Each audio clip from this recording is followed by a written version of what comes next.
Hello, welcome back to Turdtowns, the channel that brings you the lesser known places in the UK. For good, but usually for bad reasons. Today we're off to the County of Cambridgeshire, and this one is a bit of a mixed bag.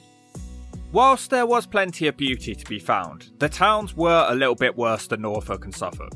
Today's video was also a slightly difficult one for me to make. There are issues in Cambridgeshire which just aren't so prevalent in other places I've been to.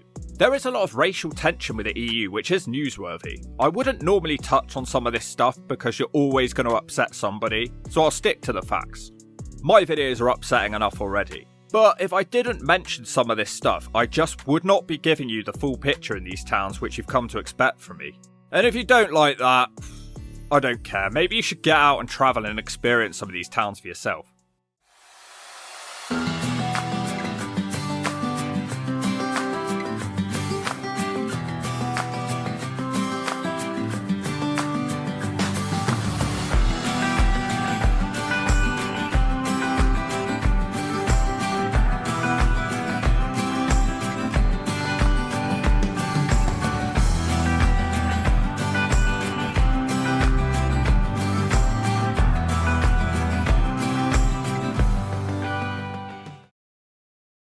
Number 5. Huntington.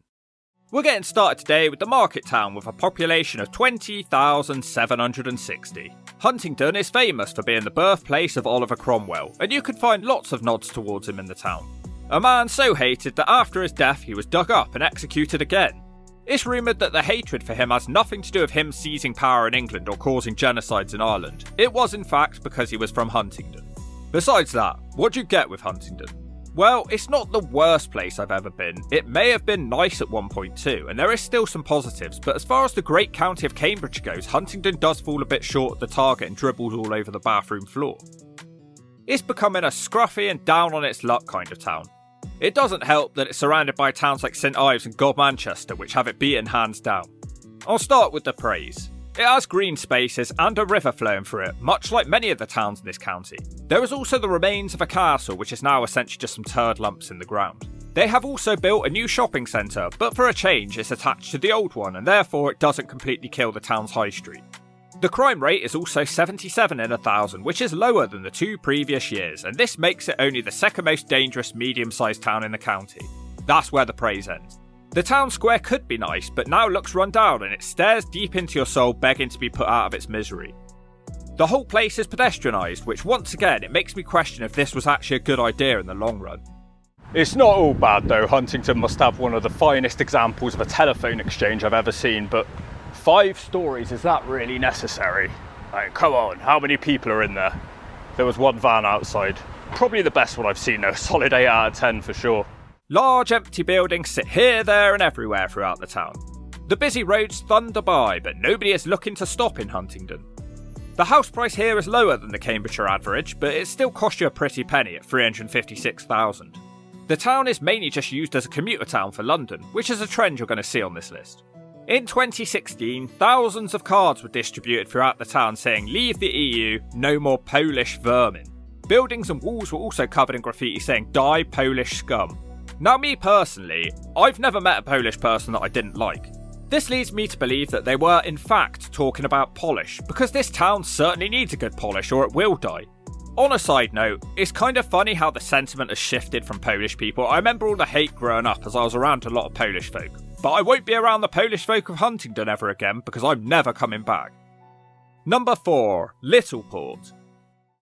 Littleport is a little pust-filled town with a population of 9,168. Well, I'm not actually sure if it's a town or a village. Nobody knows. It could possibly be the largest village in England, or it could possibly be the most pointless town in the country.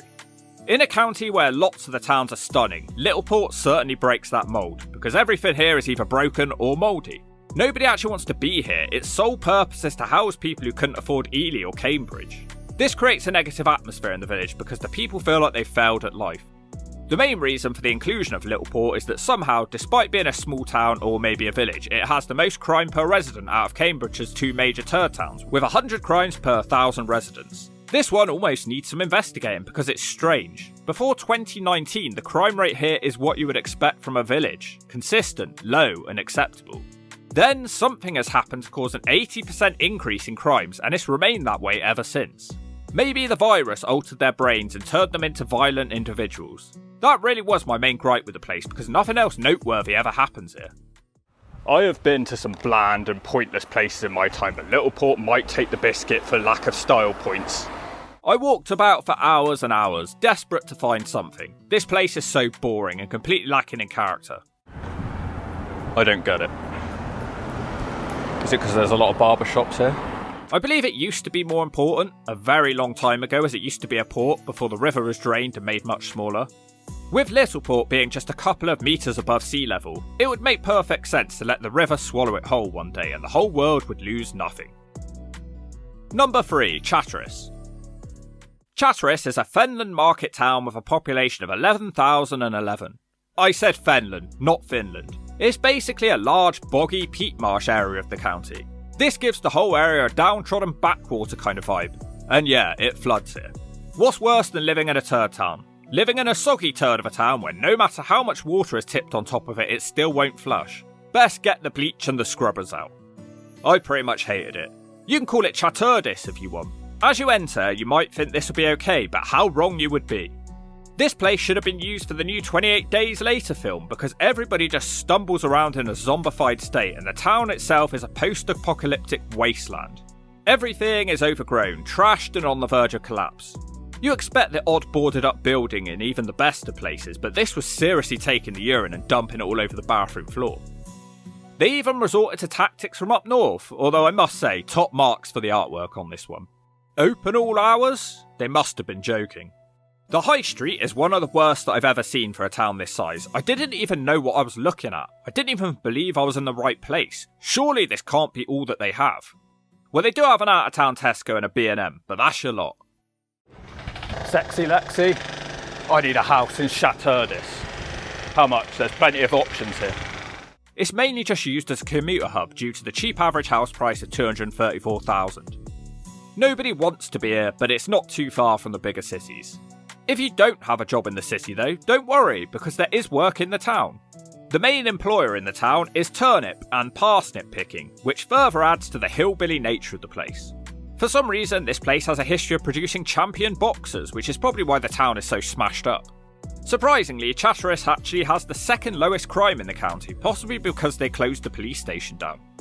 So I dug a bit deeper into this turd, and suspiciously, the crime rate has fallen year upon year since the police station was closed.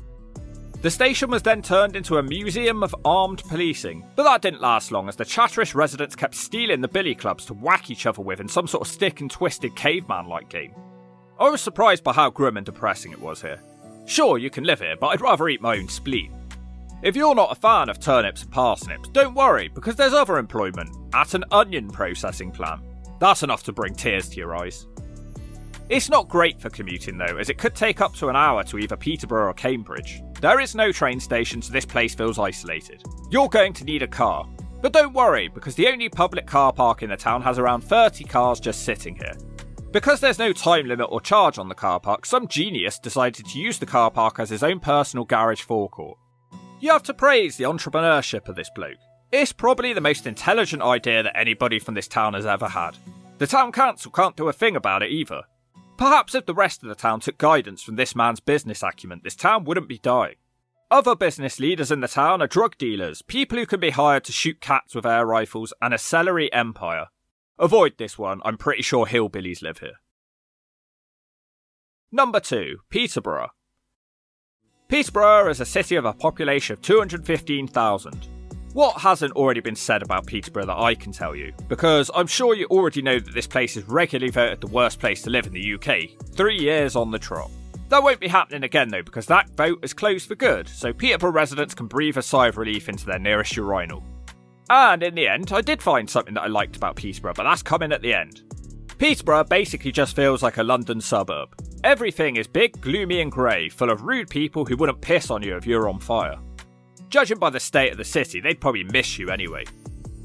It's already bleak enough here. Somebody needs to trim these damn trees back. I felt like I was entering a cave full of people from Wrong Turn. Brace yourself, because this is a cave even Indiana Jones wouldn't have the sack to enter. All the places with the worst crime in the county are here in Peterborough. It's so bad that it has 4 entries. Only one other place in this county can truly mix it up with Peterborough, coming next. It is a city though, so perhaps that's to be expected, but according to statistics, it's more dangerous than Sheffield, Nottingham, and Liverpool. Only Birmingham, Westminster, Leeds, and Bristol have it be. Sort out Bristol, that's ridiculous. Homeless people and aggressive drunks litter the centre. It is a very intimidating place to come. It's part of the reason our centres are dying out. Why would you go shopping in town for a new television when you will probably be spat at, tripped over and robbed on your way back to the car? No, you'd rather go to an out-of-town shopping centre. It's much safer. To be fair, the shopping choice isn't even that bad in the city centre. I expected to be met with derelict shop after derelict shop, but that isn't the case. The malls look much better than most places I visit too. Interestingly, Peterborough is probably the most diverse place I've visited for these videos so far. 69% of people here were born in the UK. This also means that the average age here is younger than many places at age 37. Hey, I'm below average. Story of my life. Peterborough has a moderately successful football team. The definition of a yo-yo club, too good for League One and not good enough for the Championship. Hilariously, the nickname is the Posh, which has to be tongue-in-cheek. They also have a poor following, averaging just 9,000 fans, which is pathetic in a city. This could possibly be due to a lack of families passing down the tradition of supporting the club over generations, or maybe they're just rubbish. It may be a city, but it feels like a large unimportant town full of scumbag drug dealers and thieves. The only reason anyone would ever visit here is that the passport office is in Peterborough. I felt like visiting myself and seeing if I could hand mine back, but I won't do that just yet because we've got one more place to cover. Peterborough is a relatively cheap place to live at an average of $231,000, but if you do live here, you'll have to live with the stigma that you live in the worst place in the UK.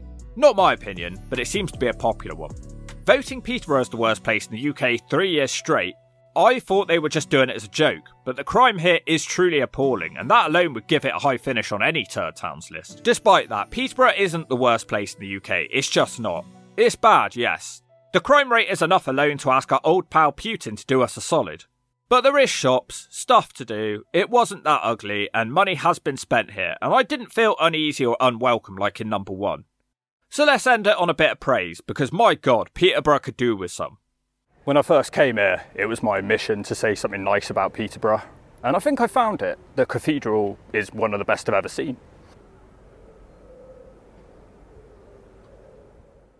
Number 1. Whisby. Whisby is our second fenland town with a population of 26,785. I know people will ask, and I visited the other towns, and I know they have their problems, but they looked quite nice. In fact, March was very nice, and they were clearly trying there. But one place they're not trying is Whisby. I will never come here again. I'd sooner stick my head down Heather from EastEnders toilet. The town is sort of straddling 3 counties at once, Lincolnshire, Cambridge and Norfolk. Cambridgeshire wish they could pass it off to one of the others. My first impression was, oh wow, it's Bridgewater, Somerset, but it's in Cambridge. A filthy brown river with a town centre next to the river and dated housing clinging to the side of the river tried not to collapse in. Just this week, a body was found floating in that very river. What an intimidating place this is, and I don't often say that. Although, after my next video, it might become a regular occurrence. In terms of Cambridgeshire, this place is bad. Really, really bad. This video was shot on a Tuesday morning and nobody seemed to have a job to go to. Instead, they were huge groups outside cafes and in the town centre. If I was a girl, I would not walk through here alone. And that's just what you want in the centre of your town, isn't it? A place so shifty that you can't even use it. To be honest, I didn't see anything worth using anyway. And what the hell is this street? Norfolk Street. It's advertised as shopping, but when I was walking down here, I felt like my camera was the only shopping item available to the locals. Horrible slum-feeling street, everything was tattered and I've never felt so unwelcome in a place. Why has it become a UK thing to hang outside your shop door now too? Most pavements are too tight. You're just getting in the way, move. Get inside your shop and do some work. Anyway, this part of the town is so bad for drugs that this year the police closed this part of the town for 3 months to try and stop dealing and crime. The news article says that it's closed until August, but I didn't see a single sign. Well, that looks like that's going well then, doesn't it? There is a strange electric tension in the air here. Something is gonna happen if it continues this way. Whisby is officially the second most poorly integrated town in the UK. I'll try to explain. 1 in 9 people were not born here, but in the Fenlands it's something like 1 in 79. So basically, you go a couple of miles one way and it's a completely English place, but in Whisby it's a boiling pot of Polish, Lithuanians and Bulgarians, and they do not seem to like each other very much. The council is aware of this fact and wants to improve relations by reopening the Whisby train line to Peterborough. Brilliant. Yeah, that's right, this Turdtown is the biggest place in the county without a station. If there was one, I doubt anyone could afford to use it anyway. The reason that there are so many Europeans here is that many found jobs on the farmland picking daffodils and turnips. Despite so many people employed in this sector, you'd be hard pressed to find a single foxglove. They like a different kind of glove here. Scumbags burnt down an ex-serviceman's club in the town. They managed to rebuild that thanks to a GoFundMe, and this week it's been burnt down once again, just before their reopening. There is some serious problems in this town. Yeah, they're certainly not picking up daffodils, instead it's Molotov cocktails. But don't worry, there is another employer in the town with the Purina pet food factory located right in the centre. So not only is life miserable here, but it also stinks. The local newspaper tried to encourage locals to keep a smell diary to try and figure out what was causing the smell. Not the most intelligent journalism ever, but nobody's reading it anyway. Am I questioning their journalistic integrity or the IQ of Whisby locals? You decide. The only positive I will say, and it's kind of strange to say in a place like this, but there were some exceptionally nice houses amongst all the chaos. Perhaps signalling that this place used to be far more respectable. You can buy a house here for the bargain price of $210,000, but the glory years are never coming back. The town has a similar level of crime to Peterborough of 128 in 1,000. It's actually worse than Peterborough's town centre. But not to worry, Whitemoor Prison is just down the road, although they'll be all let out soon by the look of it. It doesn't get any better when you look at the news. Lithuanian drug gangs, people being chased through the streets with a machete, brawls in doctors' surgeries, and of course, houses being set on fire. Large groups of people sit around doing nothing except shooting your daggers. Why aren't they working? And don't tell me that they could be tourists. This country is burning to the ground whilst large groups of people, admittedly from mixed backgrounds including English, are just relaxing, whilst you, the hard-working people, are being shafted. I truly believe the benefit system is the biggest issue in this country. It's a ticking time bomb. It's a complete joke. We're all working more and more hours just to survive while so many people are doing nothing. And this town truly represents my point. We are the softest of soft. Cialis couldn't even raise this impotent town up. I left feeling extremely angry. It's not even funny, why don't you try and come here? You might partially expect this in some sort of London council estate, but this place is advertised as a historic market town. Nah, the police messed up here. They shouldn't have closed one street off. They should have hired the people from Glastonbury to build a fence around the entire town, so no poor unsuspecting tourist ever has the misfortune of visiting here. It's worse than Peterborough because there's literally nothing good to say about it. It's grim, the people are really rude, it resembles Bridgewater, it smells strongly of sewage spilling across a dead animal carcass, and your neck's gonna hurt from having to watch your back constantly. And that, my little friends, is the list. Did we miss anywhere out? Not looking forward to the next one, a bit more of a challenging video.